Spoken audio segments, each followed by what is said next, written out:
തൈക്കാടുശ്ശേരി തേവരവട്ടം ശ്രീഭദ്ര സ്വയം സഹായ സംഘത്തിന്റെ 10ാമത് വാർഷികം നടന്നു. ശ്രീഭദ്രം 2023 എന്ന പരിപാടി പ്രശസ്ത സിനിമാ തിരക്കഥാകൃത്ത് ശ്യാം പുഷ്കർ ഉദ്ഘാടനം ചെയ്തു. തേവരവട്ടം ശ്രീഭദ്ര സ്വയം സഹായ സംഘം പ്രവർത്തനപാതയിൽ 10 വർഷം പിന്നിടുകയാണ്. 2013 നവംബർ മാസമാണ് തൈക്കാടുശ്ശേരി പഞ്ചായത്തിലെ തേവരവട്ടം എന്ന കൊച്ചുഗ്രാമത്തിൽ ശ്രീഭദ്രയ്ക്ക് തുടക്കം കുറിച്ചത്. വാർഷിക സമ്മേളനത്തിൽ ശ്രീഭദ്ര പ്രസിഡന്റ് എൻ അരവിന്ദാക്ഷൻ നായർ അധ്യക്ഷത വഹിച്ചു. Programme coordinator P Ramendran report അവതരിപ്പിച്ചു. ശ്രീഭദ്ര സെക്രട്ടറി വി ജയേന്ദ്രൻ സ്വാഗതവും വൈസ് പ്രസിഡന്റ് ആർ രാജീവ് നന്ദിയും പറഞ്ഞു. തൈക്കാടുശ്ശേരി ഗ്രാമപഞ്ചായത്ത് പ്രസിഡന്റ് ഡി വിശ്വംഭരൻ മുഖ്യപ്രഭാഷണം നടത്തി. വിവിധ മേഖലകളിൽ പ്രാവീണ്യം തെളിയിച്ചവരെ ആദരിക്കലും വിദ്യാർത്ഥികൾക്കുള്ള എൻഡോമെന്റ് വിതരണവും ചടങ്ങിൽ നടന്നു.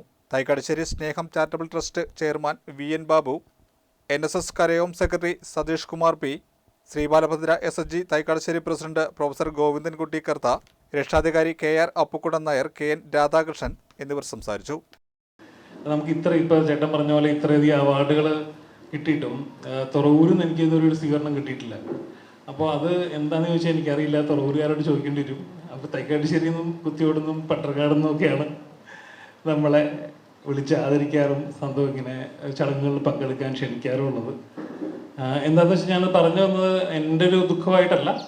സ്വന്തം നാട്ടിൽ നമ്മൾ ചെയ്യുന്നത് കഥയോ മ്യൂസിക്കോ ഏത് ക്രാഫ്റ്റോ അല്ലെങ്കിൽ എന്തുമായാലും നീന്തലായാലും പോലും നമ്മുടെ നാട്ടിൽ നിന്നൊരു ചെറിയ ആദരം കിട്ടുമ്പോൾ നമ്മുടെ മനസ്സ് ഭയങ്കര വലുതായിട്ട് നിറയും എന്നുള്ളതാണ് എനിക്ക് മനസ്സിലായിട്ടുള്ളൊരു കാര്യം. അത് പ്രസിഡന്റിൻ്റെ കയ്യിൽ നിന്ന് മെഡൽ വാങ്ങിക്കുന്നതിനേക്കാളും വലുതായിട്ട് അത് ഫീൽ ചെയ്യാറുണ്ട്.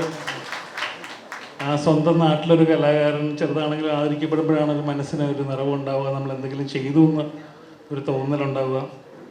അപ്പോൾ എനിക്ക് വളരെ നന്ദിയുണ്ട്. ഇവിടെ എല്ലാ കലാകാരന്മാരെയും ഇപ്പോൾ 10 പ്രസിഡന്റ് പേര് എഴുതിയിരിക്കുന്ന ഞാൻ കണ്ടു. 36-40 പേരുള്ളതുണ്ട്.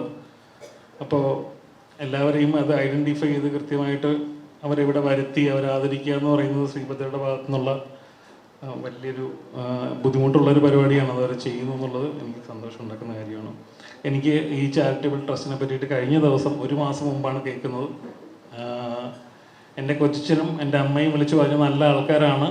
അപ്പം ഞാൻ ഇതുപോലത്തെ പരിപാടികൾക്ക് പൊതുവേ പോകാറില്ല, കാരണം തുടങ്ങി വെച്ച പ്രവർത്തനം അതിൻ്റെ തുടർ പ്രവർത്തനം എന്ന നിലയിൽ ഓരോരുത്തർക്കും അത് തോന്നുമ്പോൾ കാണുമ്പോൾ അവരുടെയൊക്കെ മനസ്സിലേക്ക് കയറി വരുന്ന ഓരോ വിചാരങ്ങളും ചിന്തകളും എല്ലാം നമ്മുടെ സമൂഹത്തിനോട് എത്രമാത്രം പ്രതിബദ്ധത പുലർത്തുവാൻ നമുക്ക് ഓരോരുത്തർക്കും കഴിയുന്നുവോ അത്രമാത്രം വലിയ പുരോഗതി നമ്മുടെ നാടിനും നമ്മുടെ മനസ്സിനും നമ്മുടെ മനുഷ്യനും ഒക്കെ ഉണ്ടാകുന്ന ഒരു സാഹചര്യത്തിലേക്കാണ് നമ്മുടെ ലോകം പോയിക്കൊണ്ടിരിക്കുന്നത്.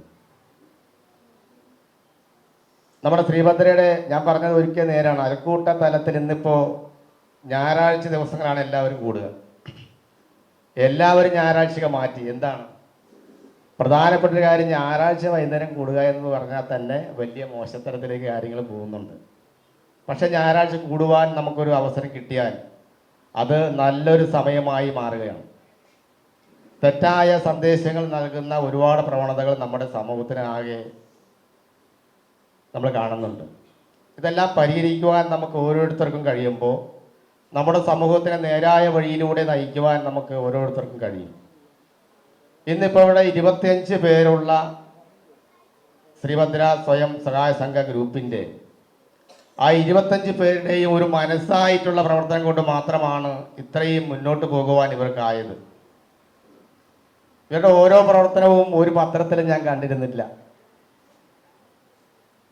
ഇതിനു പോലെ തന്നെ ഒരുപാട് പ്രവർത്തനങ്ങൾ നമ്മൾ കാണുന്നുണ്ട് പലയിടത്തും. പക്ഷേ അത് വിവിധ മാധ്യമങ്ങളിലൂടെ നമുക്കൊക്കെ കാണാൻ സാഹചര്യം ഉണ്ടായിട്ടുണ്ട്. എന്തുകൊണ്ടാണ് ഞാൻ ശ്രീഭദ്ര എന്ന് പറയുന്നത് ഒന്നല്ല, പല ശ്രീഭദ്രയൊക്കെ ഉള്ളതുകൊണ്ട് അപ്പോൾ എല്ലാം ഏതാണെന്ന് നമുക്ക് തിരിച്ചറിയാൻ ഒരു പക്ഷേ ബുദ്ധിമുട്ടുണ്ടായിരുന്നു.